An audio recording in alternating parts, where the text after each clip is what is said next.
Hi කොහොමද කට්ටියට මම අදත් වීඩියෝ එකකින් ආවා. අද ඔයාලට පෝය නේද?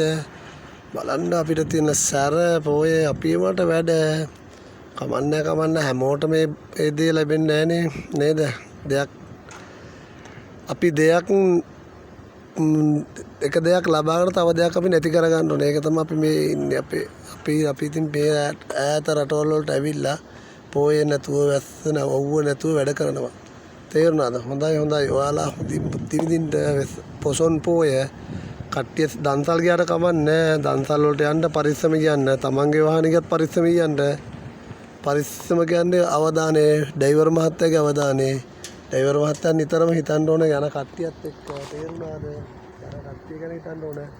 විනෝද වෙන්න යන කට්ටිය ගැන හිතන්න. හිතලා කට්ටිය පරිස්සමෙන් ගිහිල්ලා එන්න. දන්සල් හොඳට විඳින්න. අපිත් ලංකාවට ආපු දවසට අපිත් එනවා දන්සල් වලට. අපිත් අවුරුද්දට එක පෝයනේ තියෙන්නේ. අපි අවුරුදු 5කට සැරයක් හරි එනවා පෝයට.